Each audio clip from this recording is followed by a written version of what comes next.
combien de groupes musculaires est-ce qu'on devrait travailler par session d'entraînement? Devrais-tu faire un groupe musculaire, 2 groupes musculaires, 3, 4, 5, tout le corps? Question que beaucoup de gens se posent, donc on va voir exactement c'est quoi que tu devrais te poser comme question pour avoir réponse à cette question. Donc pourquoi ce sujet-là spécifiquement, il est important? Parce que au cours de ma carrière d'entraînement et en tant que coach, j'ai vu à peu près n'importe quoi. Quand je vois les gens s'entraîner dans le gym, quand je regarde des programmes d'entraînement, très souvent, le split d'entraînement qui est fait pas de sens pour la personne qui est en train de le faire. Et comme de fait, la personne n'a pas les résultats qu'elle voudrait avoir. Donc, c'est un sujet qui est important à bien comprendre. Donc, il y a 3 questions en fait que tu devrais te poser avant même de regarder quel split d'entraînement je devrais utiliser.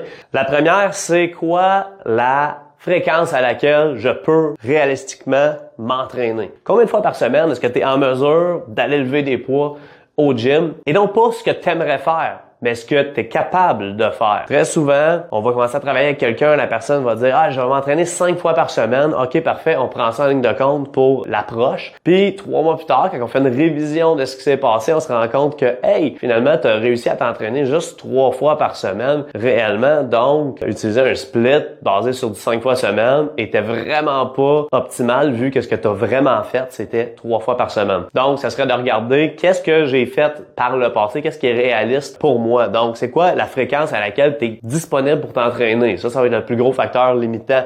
Après ça, si c'est pas vraiment un problème, c'est quoi le volume total d'entraînement que je devrais faire? Quel volume d'entraînement je suis en mesure de récupérer? Donc, pour ça, il faut avoir testé dans le gym ou sinon, il faut être capable de mesurer nos indicateurs de récupération. C'est typiquement le genre de choses qu'un coach devrait faire avec ses clients, regarder les facteurs de récupération. Il pourrait faire en fait une capsule spécifiquement là-dessus, mais il faudrait que tu saches qu'est-ce que je suis capable de récupérer. OK? Fait que typiquement, si t'es le genre de personne comme moi à mes débuts, très enthousiaste, qui a pogné des programmes random sur Internet qui avaient l'air le fun parce que c'était un programme d'un pro bodybuilder qui faisait. Puis je me disais, ah parfait, je vais faire ça, là je suis motivé, là let's go, j'y vais. Puis je faisais ça pendant une couple de semaines, puis je tombais malade.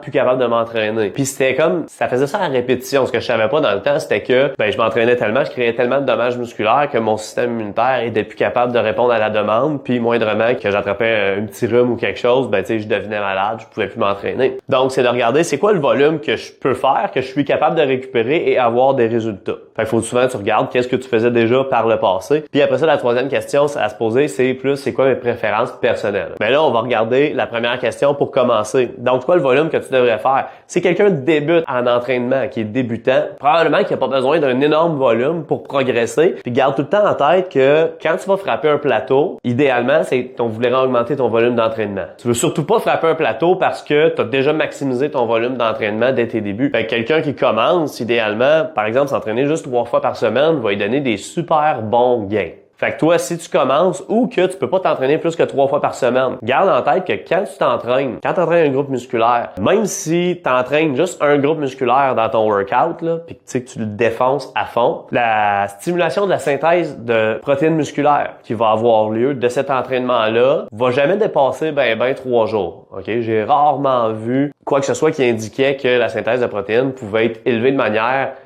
assez significative pour en parler au-delà de 3 jours. Fait qu'on va dire, c'est 3 jours le maximum. Ça peut être juste 24 heures. Hein? Puis, en fait, après ça, c'est qu'il n'y a plus aucune stimulation là qui vient de notre entraînement. Donc, on a possiblement un effet de désentraînement qui peut commencer. Ok, si tu entraînes un groupe musculaire juste une fois aux 6 mois, évidemment qu'il va jamais s'améliorer. Ok, fait que là, disons que tu peux t'entraîner juste 3 fois par semaine. De faire juste 1 ou 2 groupes musculaires, ça ferait aucun sens. Parce que quand tu regardes le corps dans son entier, tu vas avoir, on pourrait séparer ça environ en 10-12 groupes musculaires. Fait que si tu fais par exemple juste 3 groupes musculaires, ça va te prendre 4 sessions d'entraînement pour avoir fait toutes tes muscles. Donc, ça te prendrait plus qu'une semaine.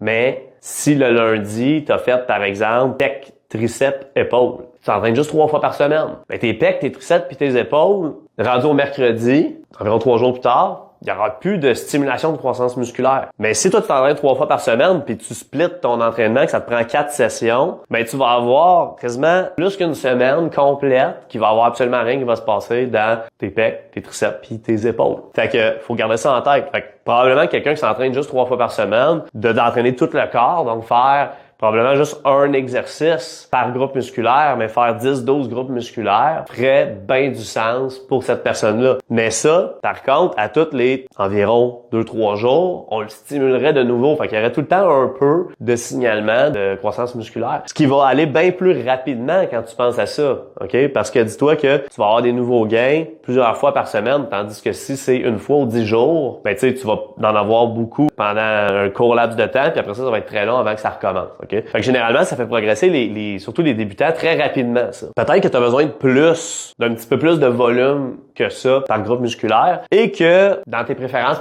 personnelles, c'est pas ton préféré de faire ça. Puis je peux comprendre parce que généralement, ça demande peut-être un plus long processus de réchauffement vu que on lance des nouveaux groupes musculaires là, à répétition dans notre entraînement.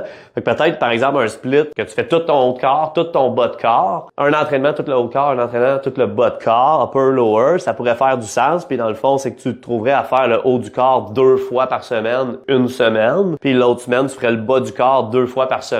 Mais au moins, à chaque semaine, ce serait au moins une fois tous tes groupes musculaires qui seraient stimulés, qui est déjà un peu plus intéressant. Mais probablement que si tu utilises des splits upper-lower, fait que là, peut-être que je progresse plus avec cette quantité-là. J'ai 1 heure pour m'entraîner 3 fois par semaine. Ça me donne un nombre de séries X pour tout mon corps en entier. Probablement que là, d'augmenter d'un 20%, ton volume d'entraînement total serait ce qui va initier des nouveaux gains, OK? Une nouvelle progression. Fait que là, à partir de là, je pourrais dire, OK, bon, ben, je vais monter ça à 4 fois par semaine parce que de toute façon, j'ai la disponibilité de le faire. Fait qu'un split où j'entraînerais tout le haut du corps, tout le bas de corps ferait complètement du sens puis tu te trouverais à entraîner quand même 5-6 groupes musculaires à chaque session qui se trouveraient, dans le fond, à avoir une synthèse de protéines qui est élevée puis quand elle va diminuer, tu vas la réentraîner et ça serait quand même très intéressant d'utiliser ce genre de split-là. Donc, c'est de cette manière-là, faut voir ça. Faut voir ça comme une progression dans le temps, OK? Plus je deviens avancé, plus j'ai besoin d'un gros volume pour continuer à progresser, OK?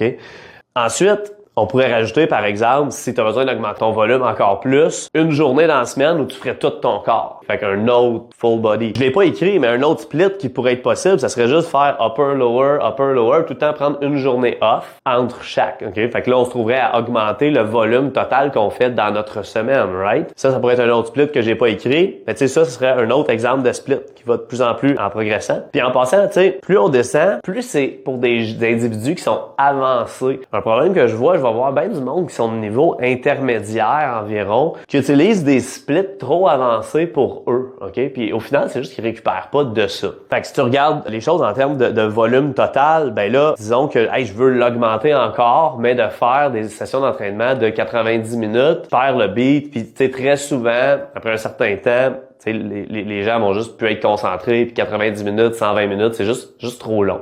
C'est pour ça que souvent, de rajouter une autre session est quelque chose d'intéressant. Fait que si tu es capable de récupérer, là, toi, avec ta récupération, ça va bien, puis tu es assez avancé, c'est là qu'on pourrait dire, je vais essayer un autre type de programmation où est-ce que, par exemple, je pourrais entraîner tout mon haut de corps, mais juste tout ce qui est push, tout ce qui va être poussé. Donc, on va parler de pectoraux, deltoïdes, mais aussi les extenseurs, fait que les triceps, par exemple. Donc, ici, au lieu d'avoir 5-6 groupes musculaires, j'aurais plus 3 à 4 groupes musculaires dans ma session d'entraînement. Mais, je pourrais faire plus de volume pour chacun de ces groupes musculaires-là dans ma session d'entraînement.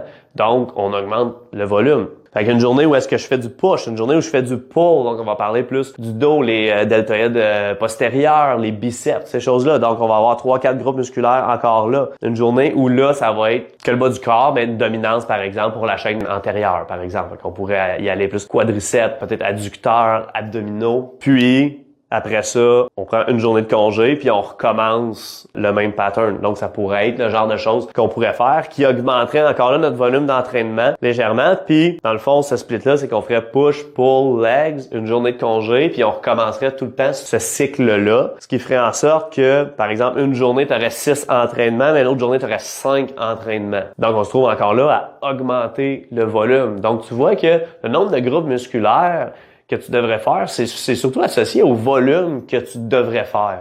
Puis, finalement, on pourrait avoir un split qui est juste push-pull legs, une journée off, push-pull legs, puis on recommence. OK? Fait que là, tu trouves à t'entraîner 6 journées par semaine. Ce serait une autre option possible. Fait que, tu sais, ça, c'est au niveau du volume. Après ça, il y a la préférence personnelle. Parce que, tu sais, toi, s'il y a un split là-dedans, c'est comme, ça ferait du sens pour moi, mais j'haïs ça, m'entraîner de cette manière-là. J'aime pas ça. J'aime juste pas ce type d'entraînement-là. Il y a moyen de jouer, OK? Parce que, tu sais, si tu regardes un split push-pull legs, on pourrait avoir la même fréquence d'entraînement, mais on pourrait splitter nos groupes musculaires différemment pour avoir à peu près le même nombre de groupes musculaires et le même volume à la fin de la semaine. OK? Ça serait une autre manière d'envisager les choses. Puis, je voulais mentionner aussi que la différence n'est pas si énorme que ça. Tu sais, j'ai parlé tantôt que, tu sais, il y a le fameux, tu sais, maximum 3 jours de synthèse de protéines, mais c'est pas non plus énorme. Fait que tu sais, quelqu'un qui a une préférence pour plus un bro split, là, tu sais, où est-ce que tu vas entraîner un groupe musculaire plus une fois par semaine, mais tu vas avoir beaucoup de volume pour ce groupe musculaire-là, puis que tu es avancé en entraînement, tu sais ce que tu fais, tu devrais être capable quand même d'avoir des gains intéressants de ça. Est-ce que c'est optimal? À mon avis, peut-être pas, mais de faire un split que t'aimes pas, c'est définitivement moins optimal. Fait que j'espère que ça va t'aider. J'espère que c'est intéressant. Si tu peux mettre une note de 1 à 10 de comment tu as trouvé l'information que j'ai partagée, 10 étant c'est super bon, j'ai appris des choses, j'ai réalisé des choses, 1 étant c'était de la boîte. Puis merci beaucoup de l'écoute. Je te dis à une prochaine fois.